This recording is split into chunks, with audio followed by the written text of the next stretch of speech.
Bonjour les amis, j'espère que vous allez bien. Nous nous retrouvons aujourd'hui pour une nouvelle émission de À chacun son G8. Et là, aujourd'hui, je vous fais la surprise de recevoir Didier Santiago. Bonjour Didier. Bonjour, bonjour à toi, bonjour Nouéal, bonjour la Nouvelle-Calédonie, bonjour la France, bonjour le monde entier. Voilà. Merci Didier d'avoir accepté mon invitation. Merci à Je toi suis de m'avoir ravie. invité. Moi aussi. Et comme je te dis, tu nous fais rire, tu nous fais passer des beaux moments de partage avec toi. Et moi, j'aimerais bien savoir, tu nous fais beaucoup parler quand on vient sur ta chaîne, mais j'aimerais bien te connaître un peu plus. Alors tout Ah, d'abord, ah oui, parce que du coup, tu es assez mystérieux et je me demande bien en fait qui se cache derrière Didier Santiago. alors qui se cache derrière c'est difficile de me louper, hein, vu la carrure, la largeur. Tu m'as vu en vrai, hein. Je suis pas un poids plume non plus. Non, non. En fait, j'ai comme tout le monde. On a tous un parcours particulier. J'ai le mien, comme tout le monde, et c'est juste l'idée, si tu veux, de ce que je fais aujourd'hui, c'est d'être en alignement avec ce que je suis. Vraiment, parce qu'à un moment donné, j'ai fait pas mal de boulot dans ma vie, pas mal de reconversions, pas mal de métiers, en fait plusieurs vies dans une vie. Encore une fois, comme beaucoup de personnes, c'est juste qu'à un moment donné, je me suis dit, allez, je vais faire ce qui me plaît, et uniquement ce qui me plaît, donc ça n'a pas été simple, ça n'a pas été facile, mais j'ai eu ce courage de le faire, et j'invite tout le monde à le faire, parce qu'au moins, on fait ce qui nous plaît, et comme Lao Tse disait, choisis un travail qui te plaît, et tu n'auras pas à travailler un seul jour de ta vie. Et aujourd'hui, ce que je fais, je m'éclate, et j'ai pas l'impression de bosser, bien que ça demande énormément de travail, mais c'est une passion avant tout, et surtout une découverte. Les personnes comme toi me remercient lorsque je les reçois sur ma chaîne, alors qu'en fait, ils ne font qu'alimenter mon imaginaire, mon intellect me nourrit, parce que je pense que au-delà de manger une assiette, il faut aussi nourrir l'esprit. C'est important. Avec des gens comme toi, c'est juste du bonheur, quoi. Oh, merci. Mais alors, comment tout a commencé, Didier? Quel petit garçon tu étais déjà? Est-ce que tu étais déjà branché spiritualité? Est-ce que ça vibrait en toi? Quel petit garçon étais-tu? Alors, quand j'étais enfant, ce qui s'est passé, c'est que je suis né dans une famille nombreuse et avec des situations très précaires. Je pense que tout le monde le sait. J'étais un enfant battu, j'ai eu faim, j'ai eu froid, voilà. Donc, mais j'étais pas comme tous mes frères et sœurs. D'ailleurs, on a toujours comme ça le mouton noir de la famille qui est en réalité un merveilleux signe. Et aujourd'hui, ça a pris du temps de dire ça de moi. Mais aujourd'hui, je le dis, j'étais pas la pomme pourrie du panier, mais au contraire, le fruit qui a sublimé en tout cas la corbeille entière. Et j'ai pas honte de le dire aujourd'hui, parce que finalement, je m'apercevrais que manger par exemple de la viande, ça me dérangeait, ça me dérangeait. Je comprenais pas.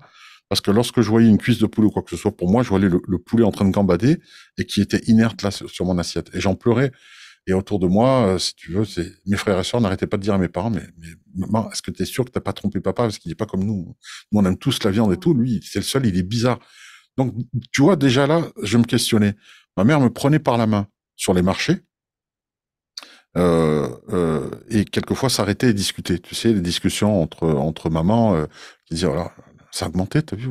Ah bah oui, bah aujourd'hui, tu te rends compte, la viande est trop chère. Et je sais pas pourquoi la viande trop chère, ça a résonné dans ma tête. Et déjà, j'avais cette conscience de me dire, comment peut-on dire d'un animal vivant dont la vie a été sacrifiée que c'est trop cher? Quel est le prix de la vie, de sa carcasse? Pour moi, ça n'a pas de prix. Et ça me dérangeait. Et j'étais très jeune, il y avait déjà ça qui me dérangeait. Donc, tu vois, ça commençait déjà là. Je commençais déjà à me questionner sur l'ordre des choses. Est-ce que c'était normal qu'on mange de la viande? Et ça me dérangeait beaucoup, beaucoup. Mon père, a fait quelque chose d'horrible. C'est que ma mère en a parlé. Il disait, le petit Didier, là, il mange pas de la viande, il n'aime pas. Et mon père a dit, t'inquiète pas, je vais le dresser comme il faut. Il m'a emmené à la chasse. Mm. Et là, c'était terrible parce qu'il y avait des canards colverts qui canardaient, qui étaient rapportés par le chien, donc morts, hein. Et là, après, le soir, on devait les manger. Donc, je te dis pas les traumas que j'ai Très eus. traumatisant. Ah bah, Ouais. je préfère en rire qu'en pleurer. Mais ça a été Mm. terrible. Ça a commencé là, tu vois, déjà, petit, entre 6 et 8 ans, il y avait cette prise de conscience qu'on ne pouvait pas, certains vont dire que la vie est au service de la vie. Moi, je n'étais pas d'accord avec ça. Pour moi, il y avait quelque chose d'illogique.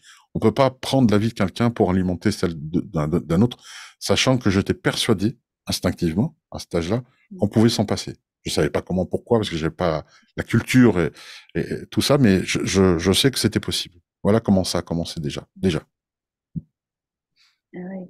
Et Et donc, c'était, oui, la spiritualité. Est-ce que tu as eu l'impression que tu étais accompagnée? Est-ce que toi, tu crois aux guides, aux anges gardiens, si on peut appeler, euh, comme ça, ou Alors, pas du tout? oui, je pense sincèrement que par moment on a, je pense pas que les guides agissent en permanence. Ils sont là comme de bons parents en train de nous veiller. Ils ont cette capacité d'être multiples, d'être en permanence avec nous, mais d'intervenir que par moment, à des moments clés. C'est juste qu'on est sourd comme des pots et aveugle. Voilà, on a des pots de sauce sur les yeux, je sais pas pourquoi. Euh, Parce qu'on est préoccupé toujours, on ne vit pas l'instant présent. Pour moi, c'est la principale cause du fait qu'on soit déconnecté en fait de nos guides. On est dans une société, si tu veux, qui nous habitue en permanence à tout prévoir. Il faut mettre de l'argent de côté.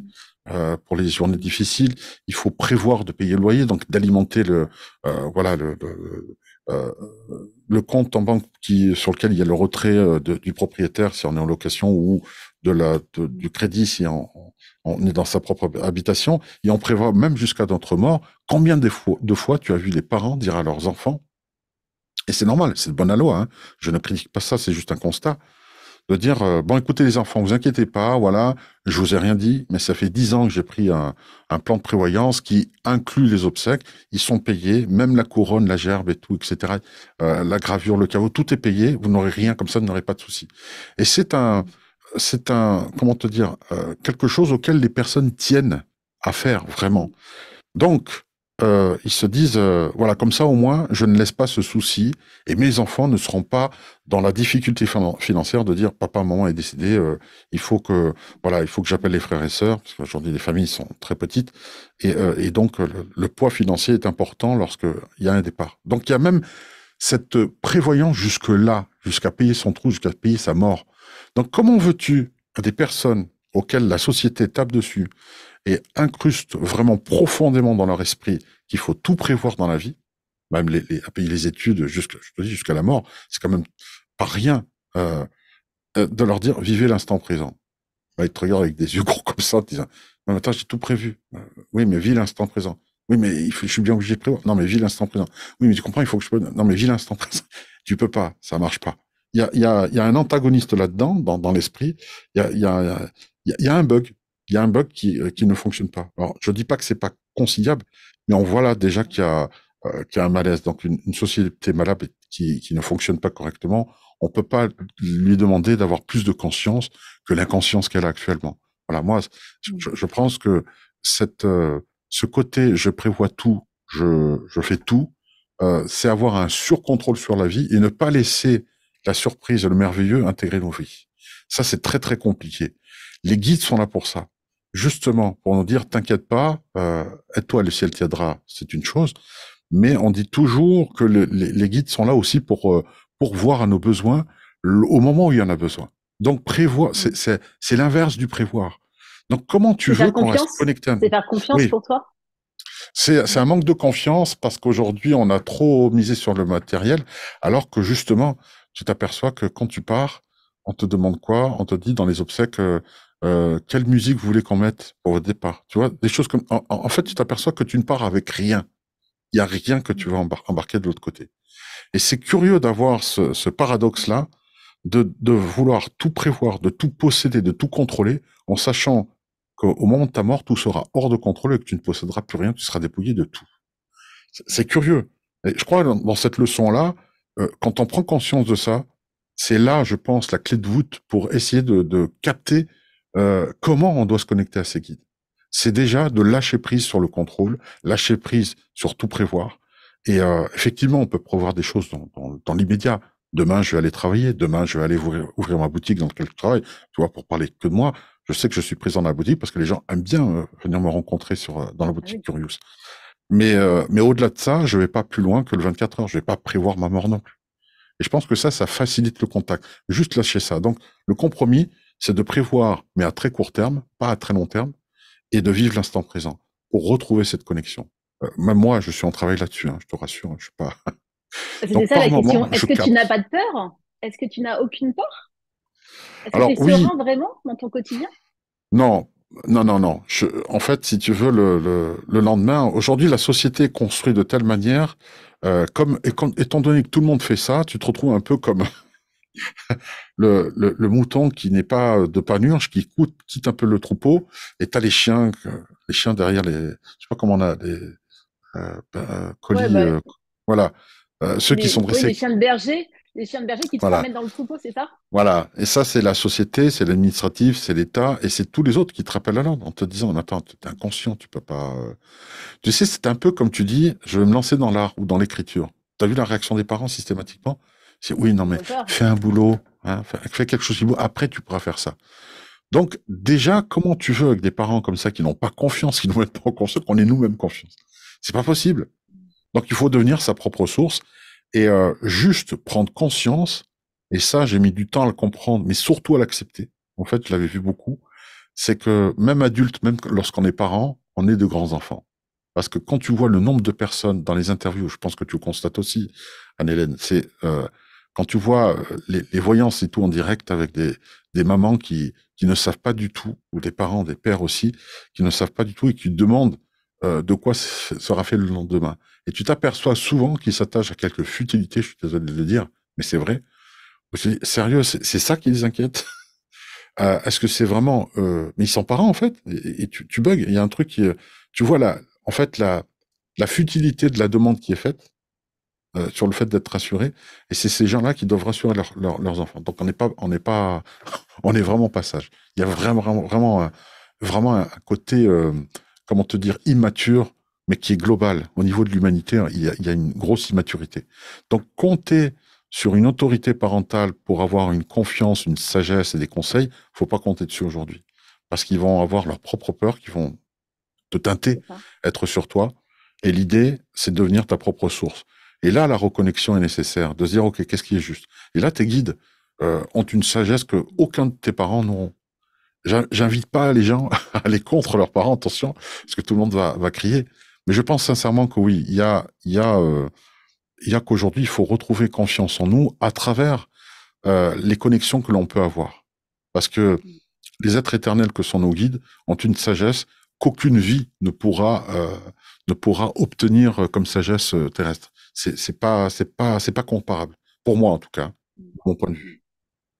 Non, mais je l'entends.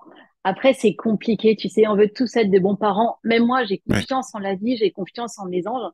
Mais tu vois, petite anecdote, mais c'est même horrible à raconter pour moi.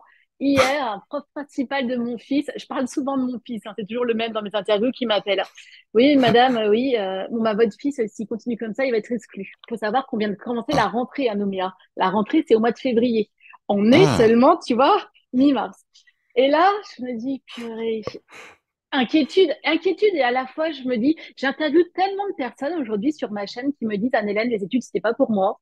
Et ouais. aujourd'hui ils sont devenus, ils sont heureux dans leur vie, tu vois. Et elle me dit ça, du coup, ben moi, je suis pas bien, je suis un peu gênée. Cette nuit j'ai pas dormi et donc j'arrêtais pas de penser à mon fils. Et ce matin, on se lève et il me dit, ça va maman? Je dis, ben non mon cœur, j'ai pensé toute la nuit à toi. Réponse de Lancelot, maman, tu penses beaucoup trop. Arrête de penser. Bah, Il est tu vois. parti à l'école. Tu vois, on dit la Et vérité j'étais, sort de la bouche des enfants, ça reste vrai, là, hein, pour le coup. Hein. ouais, ouais, mais voilà. Et donc, d'un côté, je suis dans me dire, ben, écoute, lâche prise, c'est sa vie, mais il a que 15 ans. Est-ce qu'il faut que je continue à le protéger? Est-ce que je peux le protéger? Est-ce que je peux? Je sais pas, en fait. C'est pas évident, hein. Ben, l'intention est bonne déjà, c'est ça qui compte. Le fait de vouloir garantir un avenir minimal entre guillemets d'une trame en disant voilà passe ton bac d'abord. En gros, bon maintenant c'est plus vrai, mais les choses ont bougé heureusement. Et je pense que de plus en plus de parents en sont conscients que les études sont juste voilà une option qui aujourd'hui est très très loin derrière parce que on voit effectivement, comme tu le dis, tu fais bien de le préciser, tellement de personnes qui sont sorties des sentiers battus et Mm. des carrières, en tout cas toutes tracées, etc. Et finalement, ont bien mieux réussi parce qu'ils étaient alignés avec ce qu'ils aimaient. Encore une fois, là haut de hein, ils ont fait quelque chose qui leur plaisait, ils n'avaient pas besoin de bosser. Donc, pour eux, la vie était un jeu. Quand tu te rends compte que tu vas au boulot en traînant des pieds parce que c'est juste alimentaire, ou tu y vas en sifflotant, il y a la limite, tu vois, en courant un peu comme comme les Schtroumpfs où tous les Schtroumpfs sont heureux. Écoute, les grosses compagnies comme Google l'ont tellement bien compris qu'en gros, zéro contrainte. Zéro contrainte. Tu viens quand tu veux, t'es pas obligé de venir à 9 heures. Tu peux repartir avec du boulot à la maison. Et en fait, tu vois les bureaux, t'as l'impression que c'est l'anarchie, mais par contre, c'est très coloré. Ils ont des salles avec des baby-foot, des machins, et des bandes arcade de jeux pour pouvoir s'éclater. Parce qu'ils ont compris une chose, c'est qu'un employé heureux est un employé productif. Donc, ils n'ont pas évidemment, il faut vraiment innover, trouver des idées. Mais tu veux stimuler quelqu'un, tu peux faire l'équivalent de ce que Idriss Aberkan disait. Tu peux prendre un citron et le presser pour obtenir tout son jus. T'obtiendras quoi? Juste un verre de citron. Un verre. Point. Avec un citron. Ça, c'est une personne. Ou alors, tu prends ce citron, tu plantes des graines et là, tu as un arbre. À toi de Ouais. choisir. À toi de choisir ce que tu veux. Et donc, Google, c'est ce qu'ils ont fait. J'en encense pas Google. Je dis simplement que cette industrie numérique qui laisse beaucoup de liberté à l'individu ont enfin compris que presser un individu et le mettre sur des contraintes qui sont juste colossales ne servent à rien puisque tu n'obtiens pas grand-chose derrière. Ou si, le jus de citron.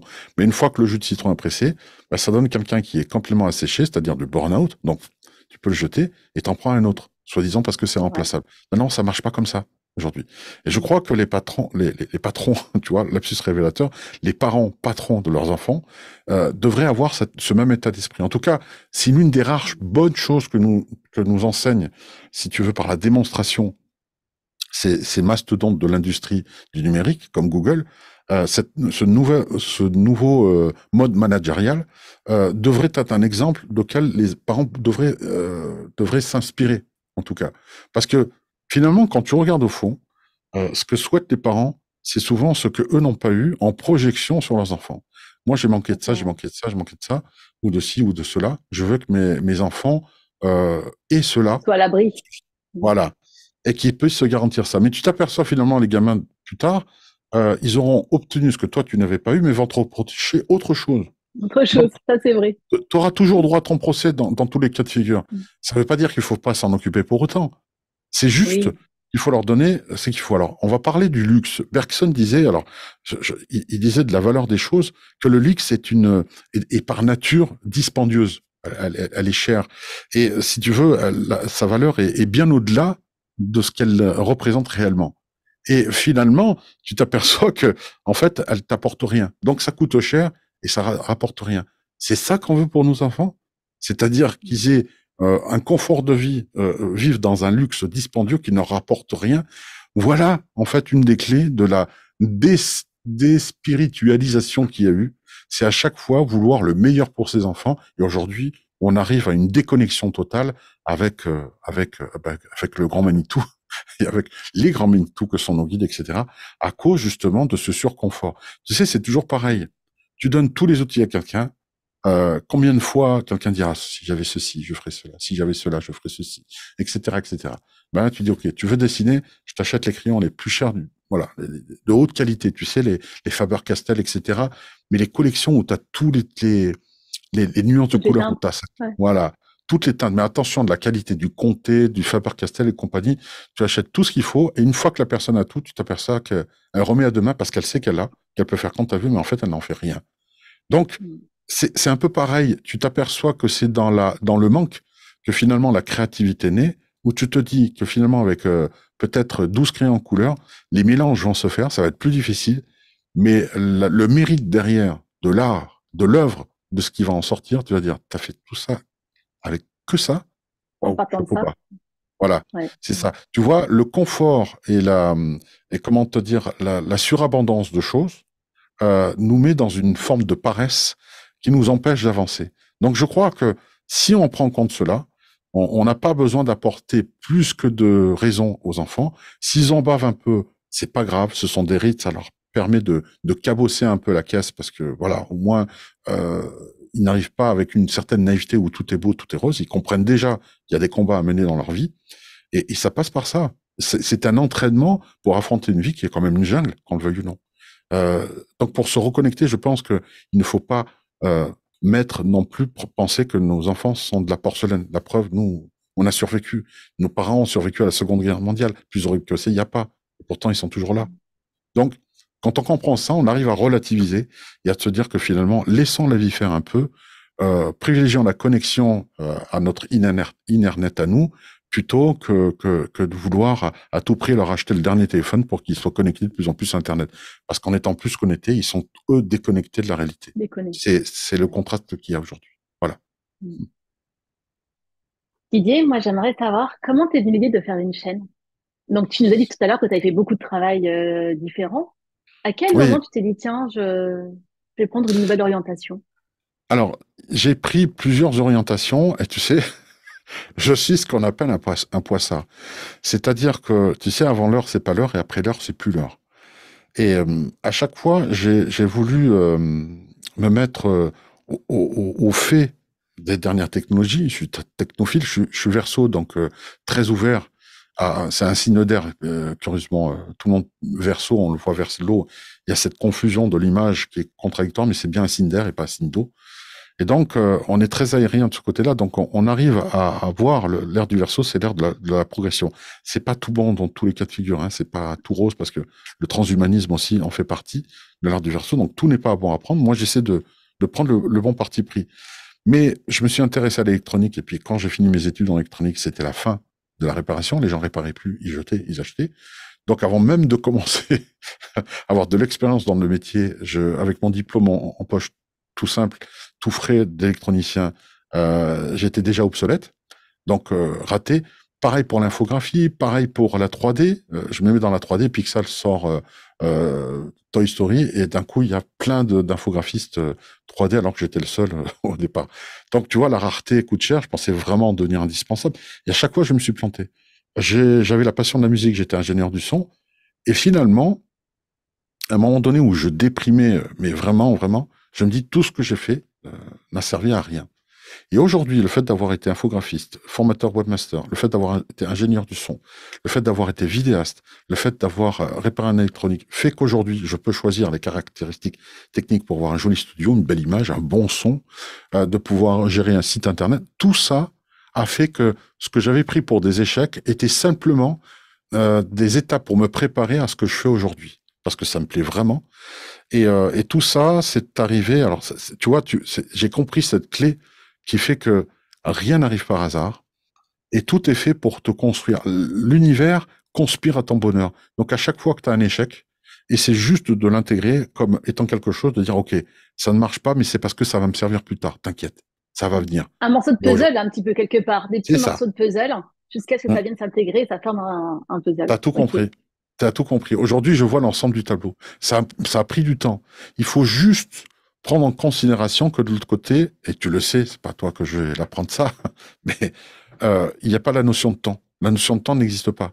Donc, quand ils Mm. te disent de l'autre côté, non, non, mais ça va bien aller, ça va peut-être bien aller, mais ça va servir, je dis, non, t'inquiète, ça va te servir, mais 20 ans plus tard.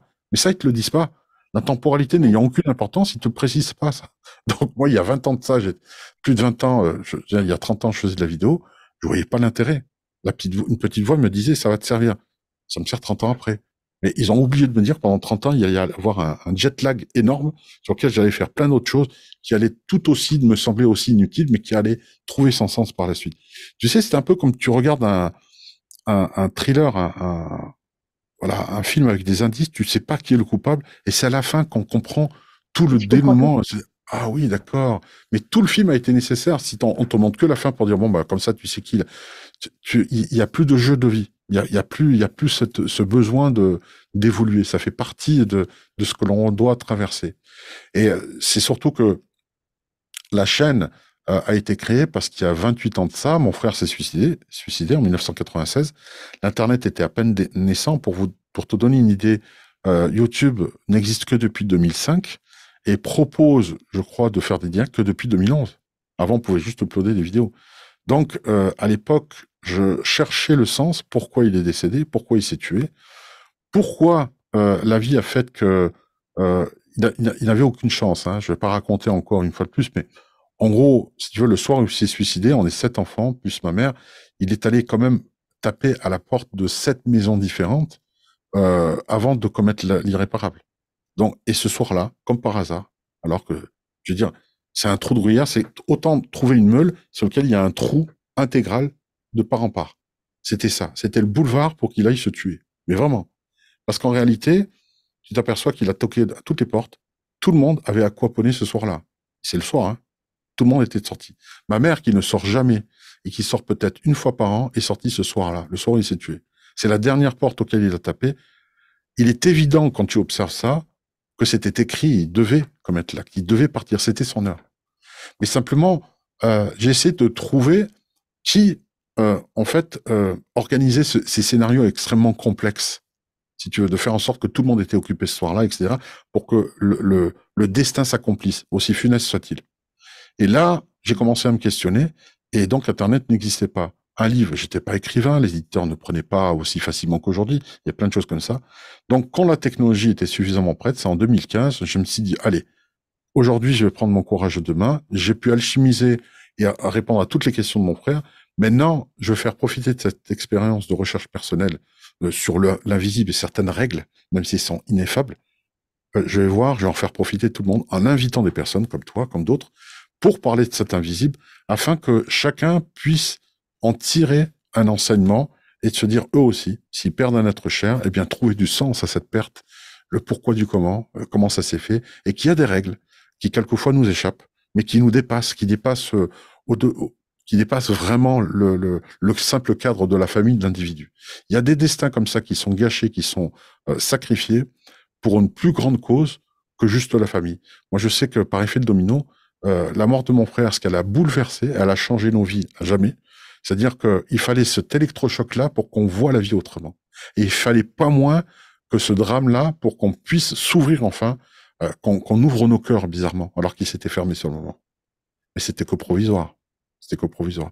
Donc tu vois, la création de la chaîne a pour but, pour moi, elle est venue de de cette conjonction entre un drame, il s'est passé 28 ans, et ces 30 dernières années, tout ce que j'ai fait et qui a échoué, mais qui m'a préparé à ce moment-là pour pouvoir gérer, comme tu l'as dit tout à l'heure, le puzzle dans son ensemble et être un homme orchestre qui maîtrise son outil pour pouvoir diffuser au maximum de personnes. Voilà. Je sais que c'était un peu long, Pour mais aider, ouais, pour aider. pour partager, en fait. C'est ça. C'est ça ton moteur? Ça apporter de la lumière, de l'espoir dans le cœur des gens qui vivent des drames comme tu as pu vivre. C'est ça. C'est ça. C'est mon moteur principal. Et puis aussi, je te dis, comme je l'ai dit en début d'émission, je crois, c'est la nourriture de l'esprit, parce que je crois sincèrement que de toute façon, il y a, je crois, trois points vitaux. Si on dort pas, on meurt. Si on ne boit pas, on meurt. Si on ne mange pas, on meurt. Mais je crois aussi qu'on dépérit et on finit par mourir aussi si on ne nourrit pas l'esprit. Ça, c'est quelque chose peut-être qu'on ne prend pas en considération, mais la nourriture de l'esprit, de l'intellect, hein, est tout aussi nécessaire. Donc, à la limite, quand quelqu'un vient sur ma chaîne et explique un concept avec lequel je ne suis pas forcément d'accord sur la manière de fonctionner, ça va toujours me donner une autre réalité qui va s'ajouter, en tout cas à mon alchimie intérieure, et qui va peut-être faire coïncider à quelque chose que je ne comprenais pas. Un truc tout bête, si tu me permets l'exemple, Anne-Hélène, euh, c'est l'exercice. Tu vois, la taille que je fais, donc je suis pas un très très grand sportif. Je sais pas en ce qui te concerne toi, mais moi, c'est pas Moi mon non cas. plus. Toi non plus. Alors ça tombe bien. Et tu vois, ce qu'il y a, c'est que je ne comprenais pas, moi, l'intérêt de faire du sport. Je dis, mais pourquoi autant de violence, quoi? Je veux dire, ça va, le corps se répare, l'homéostasie est OK, donc pourquoi pas? Et c'est lors d'une conférence, un mot, une phrase, rien du tout. C'était Gilles Ratival qui explique une chose. Il dit ceci, je te le cite, hein, je me souviens parce que cette prise de conscience a été vraiment, ça a été énorme. Il dit cette phrase toute simple, qui paraît anodine, en disant, prenez une flaque d'eau, vous laissez de l'eau sur une flaque, au bout de quelques jours, elle croupit. C'est vrai que tu as de la vase, tu as des choses comme ça, je veux dire, si tu la bois, tu t'empoisonnes, hein, c'est même pas la peine. Et, et par contre, cette même eau, tu la mets dans un courant d'eau, c'est la même quantité d'eau, sauf qu'elle est en mouvement, et elle est potable, tu peux la boire, et elle est vivace. Elle est vivante. Donc l'eau croupit. Et là, juste avec cette phrase-là, il faut pas laisser l'eau croupir, il faut que l'eau soit en mouvement pour qu'elle ne pourrisse pas. Et bien là, j'ai pensé à mon corps, je dis, ben, en fait, on est tous constitués de plus de 80% d'eau, donc si on bouge pas, ben, c'est de l'eau qui croupit. Donc derrière, ça fait des crises de gouttes, ça crée des crises articulaires, etc. Et là, j'ai compris tout l'intérêt. Je dis, ah voilà, voilà pourquoi il faut bouger. On a de l'eau qu'il faut mettre en mouvement, sinon cette eau croupit, pourrit, et permet de, en fait, voilà, dégage après, cause des problèmes articulaires ou autres, des problèmes de santé qui peuvent être graves par la suite. Donc oui, je comprends l'intérêt aujourd'hui de ça. Mais tu vois, c'est Ouais, une mais tu le phrase fais? au Mais hasard. t'en fais du sport? Alors un petit peu, alors c'est doux, hein, c'est doux, hein. C'est de la marche forcée rapide, C'est hein, bien. pas de la course à pied, Ah, c'est mais bien. voilà, un peu de vélo À quelle elliptique de temps en temps. fréquence? À quelle Ah, fréquence, à quelle cher fréquence? monsieur? Je prends beaucoup d'excuses. Je suis désolé, mais on va dire, allez, une à deux fois par semaine, ce qui est vraiment Ah, très c'est très bien. insuffisant. Voilà, très très Oui, je insuffisant. sais, mais c'est déjà pas mal, hein. Déjà pas Oui, mal. c'est ça en fait l'idée. Mais t'inquiète, je te rejoins. Je cherche aussi beaucoup d'excuses. Mon amie Véro qui m'aide à marcher, elle le sait. Et à Nouméa, pas de chance, depuis bien 3 semaines, il pleut tous les jours et marcher sous la pluie, on Oui, va ben attendre alors attends, demain. j'aimerais savoir une chose. Nouméa, Ouais. le temps pluvieux que tu as à la flotte là, c'est tout le temps comme ça ou c'est l'inverse? Non, là, c'est la période. Non, non, c'est la période des pluies, Ah, vraiment. Non, mais ça ah, va c'est normal. s'arrêter. Ouais, ouais. Oui, c'est normal, hein. C'est Et tout le normal. reste du temps, vous avez quoi comme temps? Non, il fait très, très beau. Franchement, Ah il bah fait très beau. voilà. On a deux saisons. On a l'été, on a l'hiver. Mais l'hiver chez nous, c'est 25 degrés, si tu veux. Ouais, c'est Donc pas un hiver. voilà. En Non, fait, non. ton hiver à toi, c'est l'été chez moi, hein. C'est ça en fait. C'est ça. C'est ça. Et donc, justement, Didier, je me demandais, quel Oui. invité, est-ce qu'il y a un invité qui t'a vraiment marqué euh, dans tous les intimités que tu as pu avoir? Est-ce qu'il y a quelqu'un, ouais, vraiment, un Oh. concept qui t'a apporté ou Ouais, quelqu'un qui c'est t'a comme si je te surpris? demandais quel est l'enfant, l'un de tes enfants que tu aimes le plus. C'est pareil. C'est horrible ce que Ah, tu. c'est vrai, parce que t'aimes tes invités comme tes enfants? Non, pas comme mes enfants, mais c'est là tu demandes un choix cornélien parce qu'en fait tous apportent quelque chose. Tu vois, je viens de donner un exemple avec Gilles Ratival qui était naturopathe, qui l'est toujours, hein, qui est juste un peu à semi-retraite et qui m'a fait prendre cette prise de conscience que l'eau qui croupit, voilà, si elle stagne, etc. Et donc le sport, la nécessité, là j'intègre que l'exercice est nécessaire. Et puis c'est, tu vois, Curious Anima, c'est l'anima pas dans le sens animateur, c'est plutôt l'anima parce qu'on a en nous le végétal, le minéral à travers les eaux, le végétal à travers les fluides, et l'anima c'est le mouvement. On a eu des muscles pour ça. J'ai jamais vu jusqu'à maintenant un arbre se carapater en disant ah j'ai peur, il y a du feu, tout. Il s'est enraciné, il reste bloqué. Nous on peut bouger. Donc c'est dommage si tu veux d'avoir la possibilité de bouger et par paresse et fainéantise ne pas le faire. Surtout que bouger c'est bon pour la santé puisqu'on bouge cette eau, c'est 80% d'eau qui sont en nous. Donc si je laisse lui de côté alors que c'était une prise de conscience importante, ça serait ne pas lui rendre justice. Moi, je pense que chacun apporte Une pierre à l'édifice? ah oui, tous, tous, y compris, je te l'avais dit d'ailleurs lorsqu'on s'est vu à, au festival avec Mm. de Philippe Ferrer De Philippe Ferrer. au domaine du Scarabée. Hein, je salue au passage Sandrine Reynaud, je l'embrasse. Ah Elle est ouais, juste c'est géniale, un unique. sourire Ah ouais, du début jusqu'à la fin, sans faillir et son c'est vrai. personnel aussi, juste fabuleux. Et je te l'avais dit, tu m'avais apporté quelque chose où tu m'avais expliqué, et je te l'avais dit, ça m'avait marqué. Et pourtant, on s'était pas vu depuis pas mal d'années. Je t'avais dit, tu m'avais dit, voilà, quand on part pour s'incarner, il y a une grande fête, mais quand il y a le retour aussi, il y a une grosse fiesta qui se fait. Mm. Et ça, t'as pas idée à quel point ça a apaisé mon cœur, parce que j'ai pensé à mon frère, et je me suis dit, quelles que soient les difficultés, parce qu'on parle de lâcheté au moment du suicide, alors qu'en fait, il faut un courage. Je défie quiconque juste de mimer, de se mettre un revolver dans la bouche ou autre, et d'appuyer sur la détente. Croyez-moi, faut avoir une sacrée paire de cojones pour passer à l'acte vraiment, concrètement. Donc, c'est une grande souffrance, être dans ce désespoir pour lorsqu'on ne voit aucune issue pour arriver à cet acte désespéré, demande un courage énorme, phénoménal. Mais ça veut dire accompagné d'une peine incommensurable, vraiment indescriptible. On en pleurerait si vraiment on en prenait conscience. Donc on va pas, je veux pas de larmes, merci. Mais le fait que tu m'aies dit ça, t'as pas idée à quel point tu as apaisé mon cœur, vraiment. Alors je te le dis parce que je te l'ai dit à pendant la fête justement des 100 000 abonnés de Philippe Ferrer. Et c'est resté gravé dans ma mémoire vraiment. Et c'est quelque chose dont me rappelle tout le temps un peu comme un mantra à chaque fois que quelqu'un part. Le 23 septembre 2023, mon père est décédé. Je me suis dit pareil. J'ai repensé à toi avec cette histoire de dire il doit faire la fiesta. Il va être formidable. Nous on est en train de chialer, mais lui en fait il doit vivre un moment merveilleux. Ça m'a mis un baume au cœur. T'as pas idée. Donc je peux pas enlever ça. Et je pourrais t'en raconter, mais jusqu'à demain, si tu veux, pour passer la nuit Mm. sur un tas de prises de conscience comme ça, qui sont des petits bouts, mais je ne peux me débarrasser d'un seul. Je ne peux me résoudre à dire non, mais ça c'est moins important. J'arrive même pas à les classer parce que pour moi ils sont tous importants. Autant important que de comprendre que l'eau qui croupit dans notre corps, bah, c'est important de bouger. Quand tu comprends ça, c'est intégré. Comme il est important de comprendre que ceux qui partent, bah, c'est la grosse fiesta là-bas, parce qu'ils retrouvent enfin, c'est pas pour rien qu'on appelle ça nos solars, notre demeure. Euh, c'est tout ça qui va. Donc je peux pas. Il n'y a pas de vraiment. Il y a peut-être des personnes qui m'ont plus marqué que d'autres, mais je dirais là que dernièrement, ce qui est très frais, c'est Khalil. Khalil qui a parlé du verbe, de la puissance du verbe. On a fait un masterclass récemment et comprendre que le 8, par exemple, on dit octogénaire pour quelqu'un qui a 80 ans. Je me trompe pas, c'est ça? Mm. Hein. On dit Oui, tout à fait. octogénaire. Et en fait, tu vois que tu as octa qui est dans doctorat, et tu comprends que doctorat, c'est 8 ans après le bac.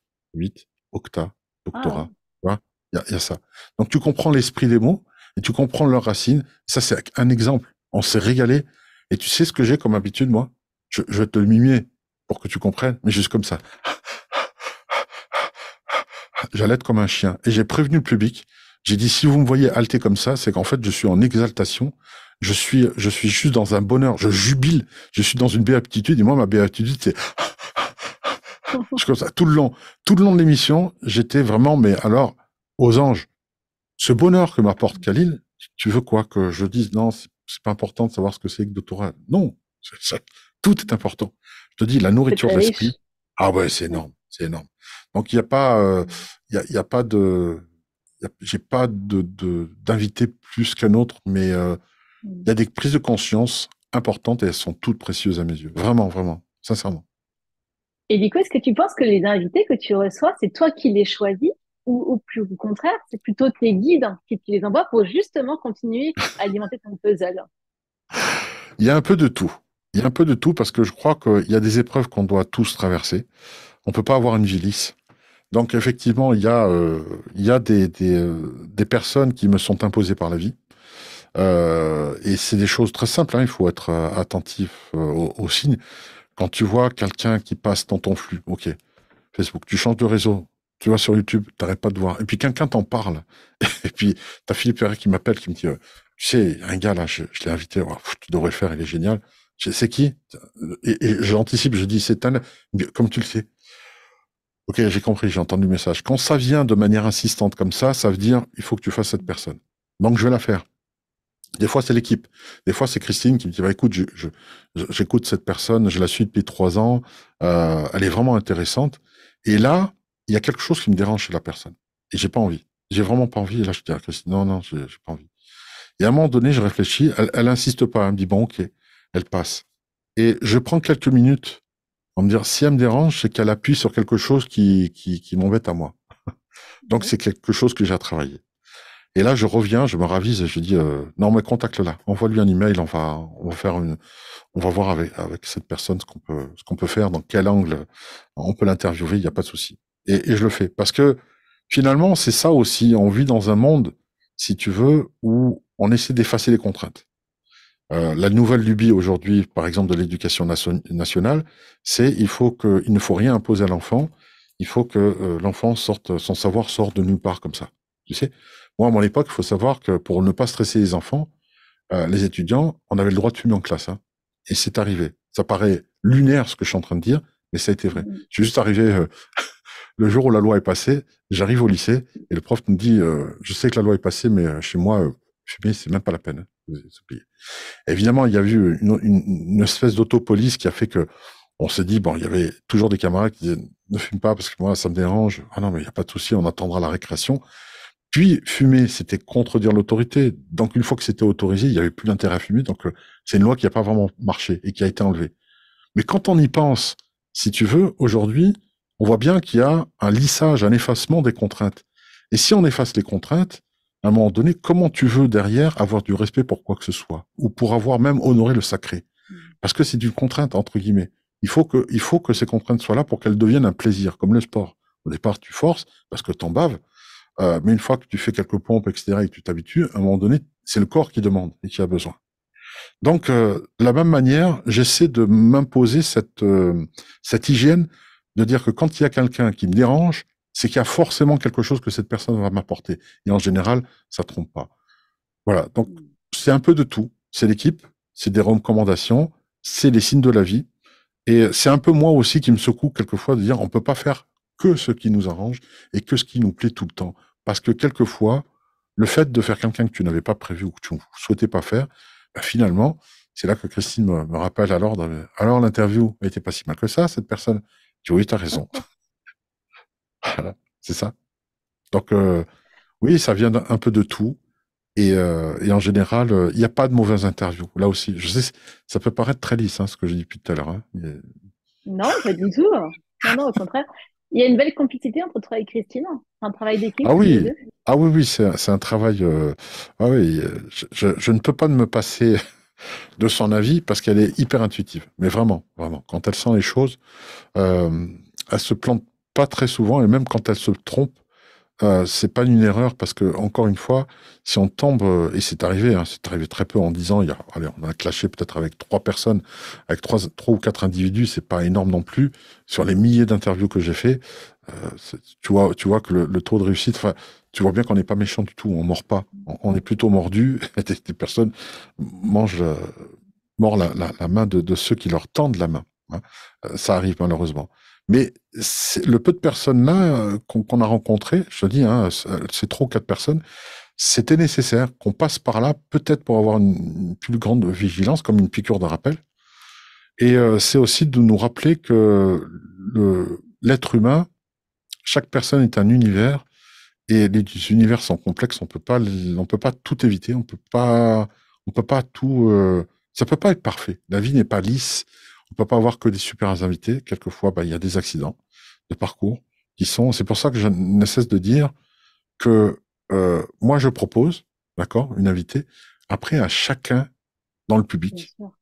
de vouloir consulter ou non cette personne. Parce que je te dis franchement, je fais venir plein de voyants, plein de médiums, plein de thérapeutes, et je n'ai absolument aucune idée. Je sais même pas combien ils prennent, quelles sont leurs tarifications ou quoi que ce soit. C'est juste un feeling, ça me plaît. Pour moi, il y a quelque chose à dire, et j'y vais. C'est tout. Je me pose pas plus de questions que ça. Après, à chacun de développer son propre discernement. Il est fort probable, sur toutes les chaînes, y compris la tienne, y compris sur ABC Talk, y compris, on ne vous demande pas d'y croire, toutes les chaînes, et même Rayonnance TV que j'ai eu Anatole, il y a quelques jours, au téléphone, euh, il y a forcément des gens qui n'étaient pas tout clean qu'on a interviewé. C'est même fort probable. On peut pas éviter ça. On peut pas. Mais on le sait pas. Nous, en fait, on invite avec le Non. cœur. Hein. On invite avec Tout le à fait. cœur. Tout à Et fait. pour le partage, toujours pareil. Et puis après, ouais. Et Oui, j'entends Mektoub. ce que tu Ben, dis. en réalité, ce qu'il y a, je veux te dire, ça fait partie du jeu. On est l'instrument aussi. Il faut le savoir, on fait partie. On va présenter. C'est difficile ce que je veux dire, mais c'est ma réalité à moi. Après, je dis pas que c'est la vérité absolue. Mais tu sais, quand une personne se fait bananer par quelqu'un, voilà, par un charlatan ou autre, ben c'est juste. Hein. Cette personne va mettre dans son, comment dire, c'est peut-être ces expériences-là, le fait de se faire avoir. Je veux dire, se faire avoir d'une consultation de 50 ou 70 euros, c'est pas la fin du monde non plus. Faut arrêter. On s'est pas fait escroquer une maison de quelques centaines de milliers d'euros. Faut relativiser aussi. C'est pour ça que ça m'énerve quand les gens disent tel un tel, il est pas bien, machin. Parce que souvent c'est faux et c'est parce que les personnes vont avec une attente d'une réponse qu'elles n'ont pas. Donc le voyant est pas bon parce qu'il n'a pas dit ce que eux voulaient entendre. Bref, on va pas tergiverser là-dessus. Mais tu t'aperçois qu'on peut être aussi l'instrument de d'une personne qui doit vivre une épreuve et dont elle doit se faire avoir. Et ça passe par nous. Donc on invite quelqu'un qui va être découvert par une personne et puis cette personne va le consulter et va se faire avoir. Cette personne-là, je te mets un scénario mais vraiment le plus pourri qui soit. C'est pour ça que je suis pas à Hollywood et je tiens pas à l'être. Mais parce elle se sera fait avoir par cette personne, aura en tout cas dans sa mémoire un espèce de discours de ah ça c'est du charlatan, elle saura reconnaître. Il y aura une espèce d'odeur de où là je vais me faire avoir. Sans cette rencontre-là, malencontreuse, qui lui a coûté quoi 50 euros, hein, c'est pas grand-chose, ça évitera peut-être qu'elle tombe dans une secte qui avait les mêmes mécanismes, parce qu'elle saura reconnaître. Donc, je préfère faire dépenser 50 euros à une personne pour avoir dans sa bibliothèque un stéréotype de personne malveillante et qu'elle évite le pire par la suite, ce qui pourrait gâcher toute sa vie, que carrément à être clean et dire non, non, moi, chez moi, dans ma chaîne, tu comprends, il n'y a que des gens présélectionnés qui sont clean sur tout bord, ils sont plus blancs que blancs, même Blanche-Neige est noire à côté. Non, ça marche pas. Ça marche pas, ça. Tu vois? Donc, ça arrivera à tout le monde. Et ce n'est pas à nous de faire une présélection. Moi, je refuse cette responsabilité-là. C'est la responsabilité de chacun. Vous écoutez, vous avez des oreilles comme nous, vous avez un cerveau, nous on pose des questions. Derrière, vous prenez ou vous ne prenez pas. Mais derrière, ne venez pas taper sur le messager. On ne tue pas, on ne flingue pas le postier parce qu'il vous amène une lettre en recommandé du fils qui vous demande un trop perçu. C'est pas comme ça que ça marche. Voilà, c'est tout. Non, mais Je sais tout pas ce à que tu en fait. penses. C'est ce que je dis aussi, hein, bah pareil, hein. Les gens qui me disent, Anne-Hélène, tu me recommandes qui? Je dis, non, mais moi, je recommande pas. Vous écoutez mes interviews et puis vous laissez parler votre cœur, hein, et vous testez. Exact. Voilà. C'est ça. Allez au feeling, écoutez les interviews. Comme tu as dit, vous avez des oreilles. Alors, je leur dis pas, vous avez des oreilles, mais c'était ça, c'est écouter les interviews et puis vous allez vers la personne qui vous inspire le plus et vous essayez car tout est expérience. C'est vrai. C'est ça. C'est vrai. C'est vrai, tout est expérience et il n'y a pas d'expérience négative. Hier, j'en parlais avec Michael Lévy en direct. Lui, pour lui, ce sont que des épreuves. Et des épreuves, elles peuvent être douloureuses ou heureuses. Ça peut être une épreuve enrichissante. Mais même celle qui est malheureuse est tout de même enrichissante. Elle t'apportera toujours quelque chose. Parce que, tu vois, je viens de donner l'exemple, hein. Tu t'es fait avoir par quelqu'un, tu te feras pas avoir deux fois par le même type de discours. Tu sauras le reconnaître la prochaine fois. Et donc, cet apprentissage était nécessaire. C'est comme un Américain qui avait perdu une entreprise. Il n'avait pas fait d'école de commerce qui lui coûtait 50 000 dollars pour le faire. Je te parle de ça dans les années 90. Aujourd'hui, c'est beaucoup plus cher. Et son entreprise a périclité. Et l'échec aux États-Unis est considéré comme une valeur ajoutée. Alors qu'en France, c'est un échec est un échec. Hein. Faut surtout pas en parler, parce que si tu as été directeur d'une supérette et que la supérette a coulé, tu ne seras plus jamais directeur de supérette. Or, aux États-Unis, c'est l'inverse. Parce que la supérette que tu dirigeais a coulé, elles savent très bien que les Américains vont en tirer des leçons qui vont faire qu'il va mieux diriger la prochaine. Donc, bizarrement, c'est valorisé. L'échec est valorisé. Donc, je crois qu'il faut pas prendre, il faut pas s'américaniser sans faire tout ce que les anglo-saxons font, parce que tout n'est pas bon non plus. Mais cette partie-là est très bonne pour moi. Je pense que de cette même manière-là, prendre un échec et le valoriser, le commuer en quelque chose de positif, est pour moi nécessaire. Mais quelque part, c'est pas nouveau. Ce que je dis, tout le monde le sait, c'est au nez à la barbe de tout le monde. Même ce que tu es autrice, tu écris des bouquins, Anne-Hélène. Dans tes bouquins, il y a aussi de tes épreuves, il y a aussi de tes blessures, Bien il y a sûr. aussi de ce que tu as vécu. Parce que si tu ne partages pas ça, je veux dire, un livre, pour moi, les auteurs et les autrices comme toi valent de l'or. Pourquoi? Parce que dans les livres, c'est le seul moyen de transmettre de l'expérience par procuration. Je n'ai pas à vivre ta vie, à traverser les douleurs que tu as, et tu me transmets, tu te rends compte, c'est énorme. C'est toi qui te casses la gueule pour moi. C'est non, non, mais vas-y, va au ski, pète-toi la jambe. Ah, ça fait mal. Ah, le plâtre. Ah, pendant 3 mois. Ah oui, d'accord. Okay. Ah, je ferai pas ça. Je prendrai pas tel équipement. C'est du bonheur en vrai, en vérité ça. Ouais. Donc, les livres, est-ce que laissent les auteurs comme témoignage, il y a toujours une part d'eux qui est importante. Et donc, quelqu'un qui lit beaucoup, c'est quelqu'un qui arrive à vivre plusieurs vies dans une seule vie. Les livres, c'est le seul moyen de vivre plusieurs vies dans une vie. Je le répète encore une troisième fois pour que ça rentre bien. Lire des livres, c'est le seul moyen de vivre plusieurs vies dans votre vie. Donc, lisez des livres. C'est vraiment important. Et tu contribues à ça, Anne-Lana. Donc, merci. Mille merci pour Merci. ça. Merci. Didier, est-ce que tu aurais un rêve à réaliser? Ah oui. Ah oui, oui. J'en ai un qui est issu, je l'ai déjà dit timidement il y a quelque temps, mais je l'affirme, ça s'affirme de plus en plus. J'aimerais un jour avoir la possibilité d'ouvrir un centre félin. Alors pas les trop dangereux, hein, les tigres, les lions, je laisse ça aux zoos. Mais voilà, pour récupérer tous les chats abandonnés, tous les chats maltraités, amputés, aveugles ou autres, vraiment, et ceux qui sont délaissés chaque été. Et je ne juge pas, hein, il y a des personnes qui n'en peuvent plus. Aujourd'hui, tout augmente au point que les croquettes, c'est plus possible, qu'ils l'abandonnent. Alors qu'ils devraient le mettre dans un refuge. Mais pas grave, on va passer là-dessus, c'est un autre débat. Mais j'aimerais recueillir tous les félins parce que, pour la seule, simple et bonne raison, c'est que dans ma recherche, j'ai 50 balais. Et franchement, ce qui m'a le plus appris aujourd'hui, ceux qui m'ont donné les plus grandes leçons sont évidemment les humains, comme toi et les invités. Mais ceux au niveau de l'amour, les invités m'ont apporté beaucoup de discernement, d'explication sur ce qui n'était pour moi pas tangible, ineffable, inexplicable. Ça, c'était cet aspect-là. Mais au niveau de l'amour, ce sont les chats. Les chats ont été mes plus grands maîtres. Ce sont les seuls qui ont su péter ma carapace, qui était en béton armé, recouvert d'une couche de 10 centimètres de plomb. Enfin, ils ont réussi à briser ça. Ils sont d'une puissance incroyable. Ce n'est pas pour rien que les Égyptiens les déifiaient littéralement. C'était des dieux, les chats. Et je comprends. Et pour moi, ils sont pas de cette planète, ils sont d'ailleurs. Ce sont des anges déchus auxquels on a coupé les ailes pour qu'ils restent sur Terre avec nous. Mm. Voilà.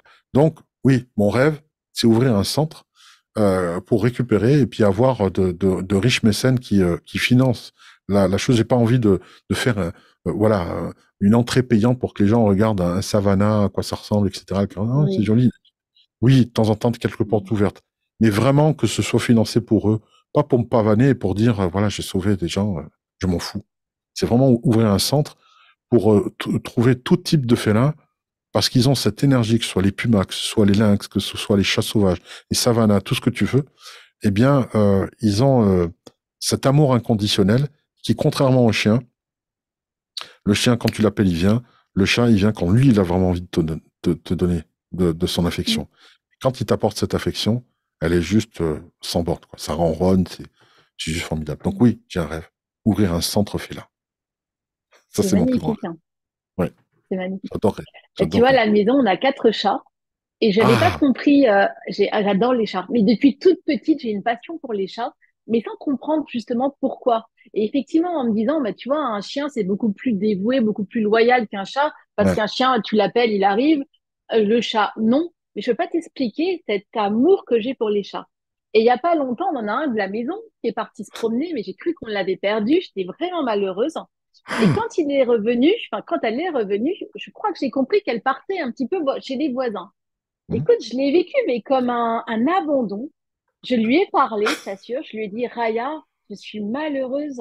Je t'aime tellement que je suis malheureuse et de savoir que tu puisses préférer, ah, c'était une petite scène de jalousie Et quand je même, te hein, comprends. tu puisses Je te comprends. préférer être chez les voisins plutôt que chez nous, parce qu'avec l'amour que sincèrement les chats, enfin voilà, et ben tu sais quoi, elle est plus repartie de la maison.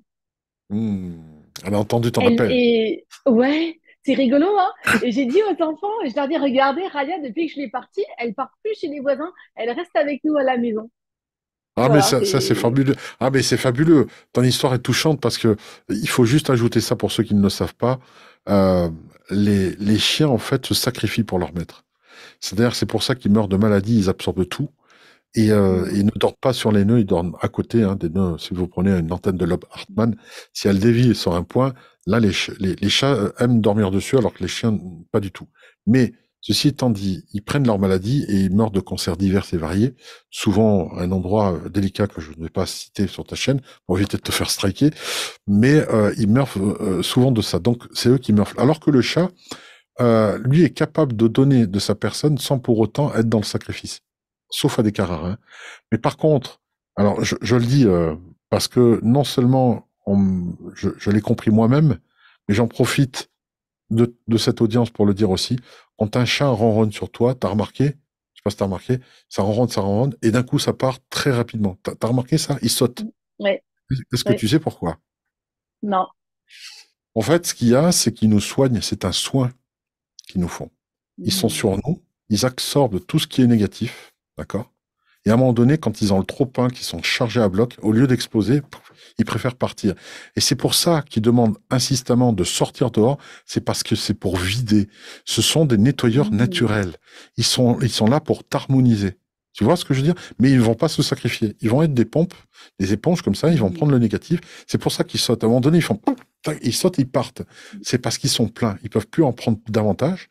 Et ils demandent à tout Mm. prix à sortir pour dégager comme une mise à la terre à l'extérieur. Et c'est important de respecter ça. Quand vous avez compris ça, vous comprenez à quel point les chats ont un amour pour nous parce qu'ils nous soignent quasiment en permanence. Quand on voit le nombre de câlins et de ronrons qu'ils font sur nous et le nombre de fois qu'ils se vident dans la journée, y a des personnes qui ne seraient plus de ce monde depuis longtemps s'ils n'avaient pas leur chat, hein, je vous le dis, hein, avec certitude. Mm. Voilà, tout ce que je voulais dire. Je te remercie. Dis, on va arriver à la fin de cette émission et Oui. est-ce que tu aurais envie de transmettre un message? Je crois que le seul message que je donnerais, alors c'est vrai que ça va être bateau, mais c'est la résilience. Je crois qu'à un moment donné, il faut juste se poser la question, simplement quand vous avez une tuile, quelle qu'elle soit, vous recevez une mauvaise nouvelle, euh, vous avez quelqu'un qui vous a trahi ou quoi que ce soit, est-ce que sur votre lit de mort, est-ce que ça aurait de l'importance? Sincèrement. Vous êtes condamné, vous avez quelques semaines à vivre. Il y a, voilà, vous prévenez tout le monde pour que vous puissiez dire à chacun le petit mot qui va bien, dire que vous ne l'oubliez pas, vous n'oublierez pas de l'autre côté, que vous ferez des petits coucous bien gentils, et si la personne a peur, eh ben, vous ferez discret, etc. Toutes ces choses-là qui sont un au revoir définitif, mais enfin, définitif sur Terre. Posez-vous la question, vous êtes sur votre lit de mort, est-ce que ça a de l'importance? Eh ben, on s'aperçoit que il n'y a pas grand-chose. Alors c'est difficile parce qu'il faut vite switcher au niveau il faut vite prendre le coup et l'habitude là. Mais si vous le faites régulièrement, ça viendra naturellement vous déranger par moment. Il y a une tuile qui vous arrive, une mauvaise nouvelle, une bad news, quelque chose qui ne se passe pas comme il faut, ou carrément quelque chose qui ne marche pas du tout, hein, votre entreprise qui coule ou quoi que ce soit. Est-ce que tout ça, les créanciers, etc., que vous avez derrière, est-ce que derrière, est-ce qu'à travers la mort, on va vous envoyer un recommandé pour dire vous avez, vous avez fait telle chose. C'est terminé. Donc, euh, on s'aperçoit que rien n'a d'importance. Et quand rien n'a d'importance, on se dit oui, mais quand même dans la vie, il y a des choses importantes. On s'aperçoit qu'on s'attache à énormément d'illusions, illusions illusoires. Et pour cela, je vous invite à écouter une chanson d'Alain Souchon, c'est Full Sentimental. Hein, en avoir plein les armoires, des délusions illusoires, etc. Il dit toutes ces phrases-là, il attaque avec une guitare à 12 cordes qui est juste merveilleuse au début. Alain Souchon, full sentimental, ça remet les pendules à l'heure, mais écoutez-le en conscience, en décortiquant les paroles. Et vous verrez que, pour moi, cette chanson, quand ça va mal ou autre, c'est une chanson un peu mélancolique, mais il y a un fond de joie au fond qui vous dit que finalement, même quand ça va mal, il y a quelque chose qui va bien. Et tout est juste. Tout est juste. Quoi que vous en pensiez, quelle que soit la gravité de ce qui se passe, tout est juste. Voilà le message que j'ai à passer. Merci à toi, en tout cas. Et du coup, tu nous invites aussi à réfléchir sur le pardon. Je rebondis quand même, hein. C'est vrai. C'est vrai. Tout à fait. Tout à C'est fait. un lien Le avec le pardon. pardon. Ah oui, oui, tout à fait. Il faut vraiment, cette résilience et le pardon ne vont de pair. Il y a pas mal de personnes, le pardon a été traité par Olivier Clerc aussi, je pense que tu dois connaître, entre autres, mais qui font que le pardon n'est même pas une option. C'est pas je vais lui pardonner. Non, je lui pardonne pas, ça lui rendrait service. Il s'en fout en fait. Hein. Celui qui vous a fait une crasse, il vit très bien de sa belle vie tranquille. Par contre, le fait de ne pas pardonner, vous, ça vous pourrit le foie, plein de colère, etc. Vous avez plein de choses qui ne vont pas. En fait, vous pourrissez la vie. Donc, ce n'est pas une option, c'est même une obligation que vous avez par rapport à votre corps, parce que votre corps, par défaut, il est fait pour survivre, pour se réparer, s'auto-réparer tout le temps. Donc, si vous ajoutez cette charge émotionnelle qui est du stress oxydatif, qui pourrit vos organes à l'intérieur, eh bien, le pardon libère de ça et vous avez une meilleure santé en pardonnant à l'autre. Le pardon, c'est par le don. Hein, il y a au-dessus du don. Vous êtes au-dessus de ce don-là. Donc, pardonner est important parce que même si c'est difficile, même si quelquefois ça revient, la rancœur revient, chassez-la à nouveau et repardonnez à nouveau. S'il faut, recommencer, recommencer. Là, pareil, c'est comme un mantra. Parce que sur votre lit de mort, vous n'avez pas d'autre choix que tout pardonner. Parce que là, les organes sont foutus et vous vous rendez compte que si vous êtes dans cette situation, c'est peut-être parce que vous n'avez rien pardonné, justement. Et ça a fini par vous tuer. Le fait de ne pas pardonner, sachez-le, c'est pas une blague. Hein. Je pèse mes mots. Ça vous tue à petit feu. Le fait de ne pas pardonner vous consume. Donc, le fait de ne pas pardonner à l'autre, de ne pas accorder votre pardon à l'autre, ne le consume pas à lui, mais vous consume bien à vous. Prenez-en bien conscience. C'est très, très important de le comprendre. Intégrez-le et vous verrez que vous ne verrez plus le pardon comme quelque chose d'un choix, mais une nécessité pour votre santé, vous et votre tranquillité d'esprit. Voilà, je sais pas si tu es C'est d'accord un avec beau moi. message. C'est un beau message, Adeline, parce que moi, je le vois tous les jours. Comme Hum, j'accompagne les personnes qui souffrent du décès d'un proche, qui revient tout le temps, c'est les problèmes d'héritage. Et ma hum, sœur et mon frère. Et les gens, alors moi, j'ai pas le frère, j'ai pas la sœur, j'ai pas tout ça. J'ai la personne qui en souffre et qui se bouffe la vie parce que de son vivant, mon papa n'aurait pas aimé ça, ma maman n'aurait pas aimé ça, et mes frères et mes sœurs. Alors que j'interroge en fait là-haut les défunts, ils s'en fichent en fait de l'héritage, ils s'en fichent du matériel. Et hier, il y a un Exact. monsieur défunt qui m'a dit, mais c'est une goutte d'eau, l'héritage, c'est une goutte d'eau dans l'océan, j'en ai plus C'est rien à rien, faire. c'est vrai. Et j'aimerais tellement transmettre ça que justement que les personnes qui souffrent de ces problèmes d'héritage, etc., mais prenez de la distance, gardez l'amour. Et vos parents dans l'au-delà, qu'est-ce qu'ils retiennent? L'amour. Et ils s'en fichent de la bague, du fusil, parce que chez nous, il y a des chasseurs, enfin bon, bref, on s'en fiche de Hmm, tout ça. c'est vrai, c'est vrai. Voilà. Non, mais Donc, tu as raison. effectivement, le pardon, c'est le plus beau cadeau qu'on puisse se faire à nous-mêmes, hein, à soi-même. Exactement, à soi-même C'est vrai. déjà. Le pardon, c'est Mm. un des plus beaux cadeaux qu'on peut se faire parce que ça évite tout ce que j'ai dit. Et tu as raison, Anne-Hélène. Il faut vraiment, aujourd'hui, ça devrait être une culture. Bizarrement, dans l'éducation nationale, on l'apprend pas, ça. Et ça devrait être quelque chose qui, tout le long du cursus de l'école, devrait être appris. Mais bon, voilà. Mm. Ça, c'est encore un autre problème. Merci Didier, je te remercie vraiment pour ce moment de partage. Ben, merci à On toi se de m'avoir invité. retrouve la prochaine fois chez toi, Oui, à exact. Romans, Oui. puisque tu vas me recevoir le 19 juin pour une séance de dédicace. Tout à fait. À la boutique au 38 rue Jacquemart, Curious Apprentice. Donc venez nombreux parce que tu seras là. Il y aura possibilité de discuter, de dédicacer et bien plus parce que tu auras droit à une interview, tu sais. Hein, j'ai un autre studio maintenant qui est sur la boutique. Donc, ça sera du live. Et en plus, j'ai installé, c'est pas une blague, hein, un micro HF pour que les personnes dans le public puissent poser en direct dans la boutique Wow. des questions. Donc là, il y aura vraiment une interaction avec le public réel.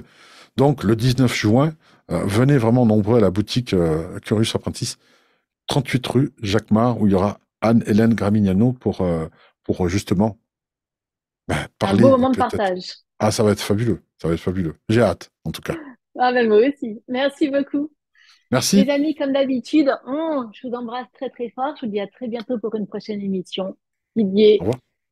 Au au revoir. revoir.